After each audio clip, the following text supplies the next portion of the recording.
El sistema nervioso es el encargado de dirigir las funciones vitales de nuestro organismo al controlar cada órgano y cada sistema corporal. El sistema nervioso está encargado de coordinar, regular e integrar las funciones corporales para permitir al organismo actuar como un todo armónico frente a los cambios externos e internos. El sistema nervioso se divide en dos partes: el sistema nervioso central, la cual se compone de cerebro y médula espinal, y el sistema nervioso periférico, que se compone de nervios que conectan al sistema nervioso central a músculos, glándulas y órganos de los sentidos. A continuación, les explicaremos sobre algunas enfermedades del sistema nervioso, las cuales son Parkinson, Alzheimer y el síndrome del túnel carpiano.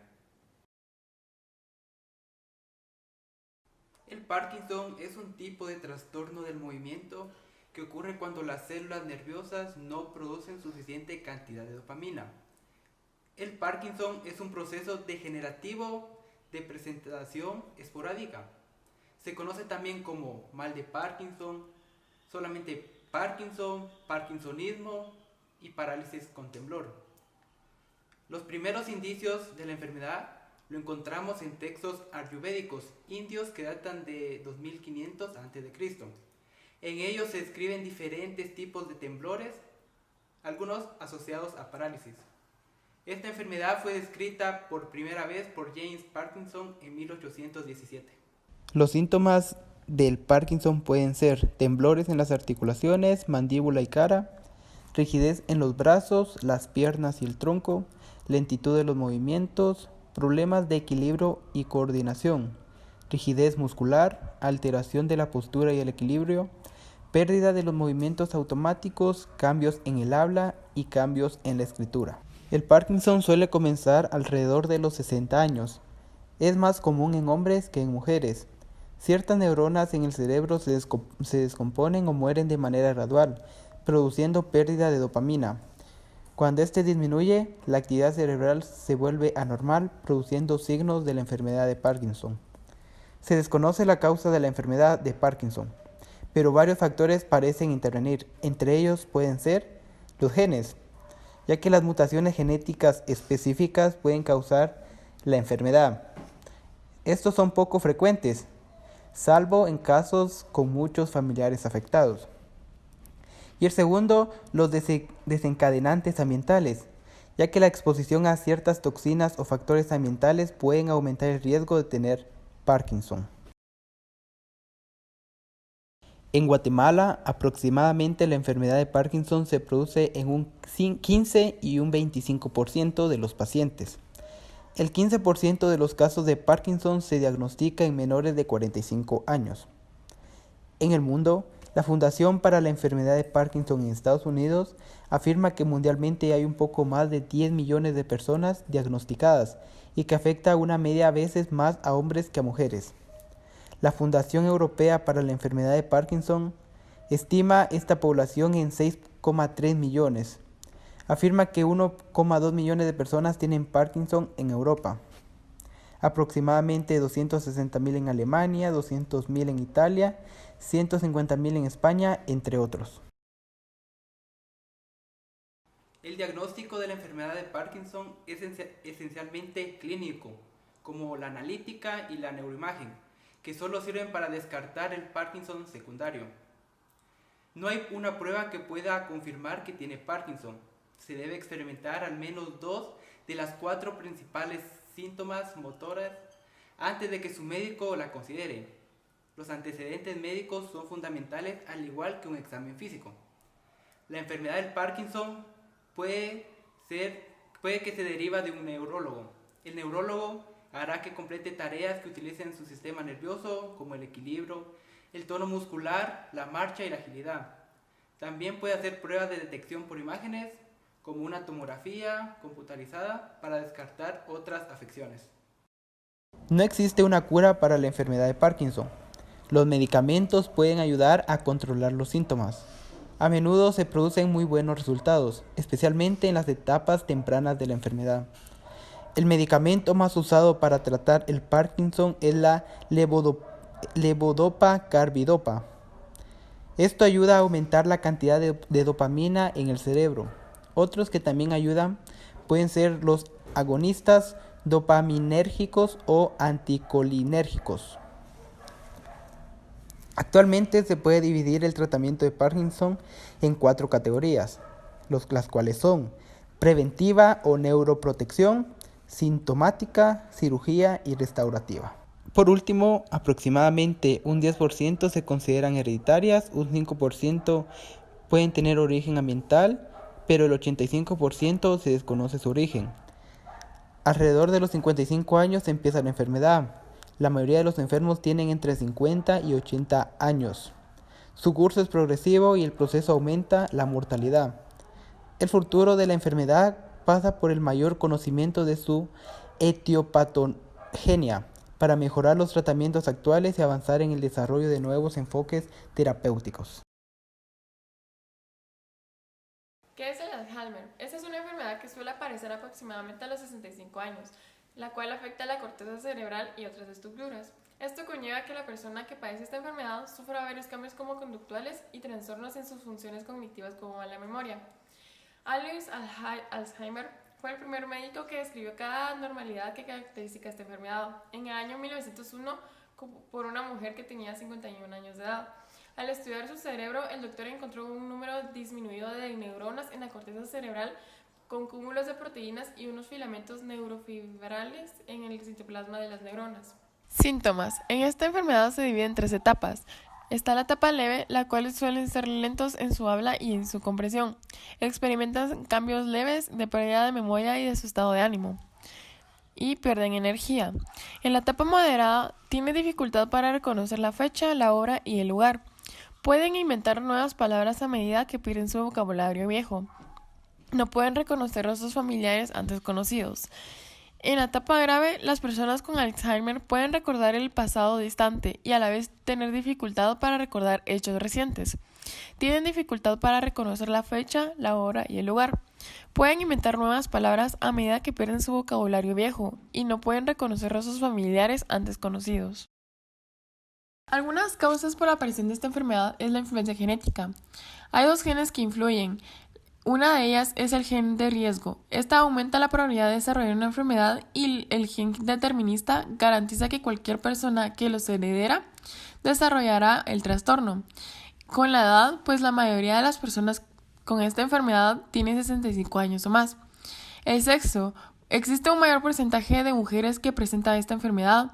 Se piensa que es debido a su mayor esperanza de vida. Otra causa es la hipertensión arterial, fumar tabaco o la obesidad. Hay varios estudios que han informado que en la actualidad hay más de 46.8 millones de personas que sufren esta enfermedad. En Guatemala hay 70.000 personas afectadas con demencia, la cual el 70% padece del Alzheimer. Un porcentaje muy pequeño de personas que desarrollan esta enfermedad es hereditario. Se dice que es hereditario cuando se da antes de los 65 años de edad. Esto es causado por mutaciones genéticas heredadas. Se han identificado 3 genes, las cuales son la APP, presenilina 1 y presenilina 2. Estas causan grandes cantidades de un fragmento de proteína tóxica llamado péptido beta-amiloide. Estos fragmentos se unen y se acumulan en el cerebro, como si fueran placas y producen un mal funcionamiento en la proteína tau. Las partículas de esta proteína se pegan entre sí y forman unos ovillos neurofibrilares que causan que las células cerebrales mueran. Su diagnóstico. Para poder determinar si una persona tiene demencia es muy difícil para los doctores. Ellos utilizan varios exámenes, los cuales son antecedentes médicos, evaluación del estado mental y el humor, examen físico y neurológico, pruebas como análisis de sangre y estudios de imágenes cerebrales para descartar otras causas de síntomas similares al Alzheimer. Esta enfermedad en la actualidad no tiene cura, pero existen varios medicamentos que pueden controlar o retrasar sus síntomas durante un tiempo. Estos medicamentos controlan la agitación, depresión y alucinaciones. Los tratamientos comúnmente prescritos incluyen inhibidores en la colinesterasa, inhibidores de glutamato, la combinación de medicamentos y la intervención no médica. En tercer lugar, tenemos el síndrome del túnel carpiano.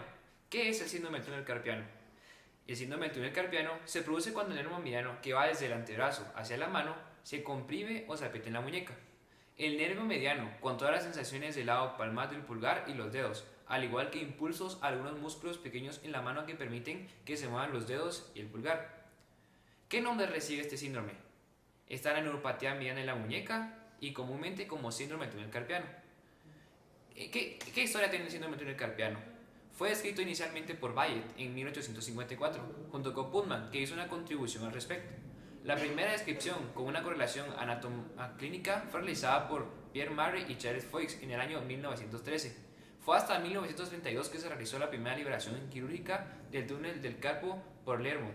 Los primeros casos de este síndrome idiopáticos fueron descritos por Morse en 1838 y su tratamiento quirúrgico lo realizaron por primera vez Cannon y Love en 1946. Los síntomas del túnel carpiano comienzan gradualmente con ardor y hormigueo frecuente o entumecimiento con picazón en la palma de la mano y los dedos, especialmente el pulgar, el índice y dedo medio. Algunas personas que padecen el síndrome de túnel carpiano dicen que sus dedos se sienten inútiles e hinchados, aun cuando no es casi aparente la inflamación. A menudo los síntomas aparecen primero en una o ambas manos durante la noche, ya que muchas personas duermen con las muñecas flexionadas. Una persona con el síndrome del túnel carpiano puede despertarse con la necesidad de sacudir la mano o la muñeca. A medida que los síntomas empeoran, las personas pueden sentir hormigueos durante el día. La disminución es la fuerza de agarre podría dificultar cerrar el puño, asir objetos pequeños o realizar otras tareas manuales. En casos crónicos y no tratados, los músculos en la base del pulgar podrían atrofiarse. Algunas personas no pueden discriminar entre calor y frío. El síndrome del túnel carpiano a menudo es el resultado de una combinación de factores que aumentan la presión sobre el nervio mediano y los tendones en el túnel carpiano, en lugar de un problema con el nervio mismo. Podría haber una predisposición congénita. El túnel carpiano es simplemente más pequeño en algunas personas que en otras. Otros factores que contribuyen incluyen traumatismo o lesión en la muñeca que causa inflamación, como un esguince o una fractura, obesidad, sobreactividad de la glándula pituitaria, hipotiroidismo, artritis reumatoide, problemas mecánicos en la articulación de la muñeca, estrés laboral, uso repetitivo de herramientas de mano vibradoras, retención de líquidos durante el embarazo o la menopausia, o el desarrollo de un quiste o tumor en el canal. En algunos casos no puede identificarse ninguna causa. El síndrome del túnel carpiano es una entidad clínica cuya frecuencia en la población general es alta, variando de 9,2 a 10% a lo largo de la vida. En estudios realizados en diversas localidades en los Estados Unidos, se ha calculado una prevalencia de esta enfermedad en la población general de 125 a 515 por 10.000 habitantes, pero recientes estimaciones de su prevalencia en la población general la sitúan en un 0,6% en hombres y en un 5,8% en mujeres. Actualmente, datos reportados en Suecia señalan una prevalencia de 2,1%. ¿Es hereditario o no? Bueno, las mujeres son más propensas a desarrollar síndrome del túnel carpiano que los hombres. También tiende a ser hereditario. Esto significa que es un rasgo de las familias. Diagnóstico del túnel carpiano. El diagnóstico y tratamiento precoces son importantes para evitar el daño permanente en el nervio mediano. Un examen físico de las manos, brazos y hombros pueden ayudar a determinar si las quejas del individuo están relacionadas con las actividades diarias o con un trastorno subyacente, y puede descartar afecciones dolorosas que emiten al síndrome del túnel carpiano. La muñeca se examina para detectar dolor, inflamación, calor y decoloración.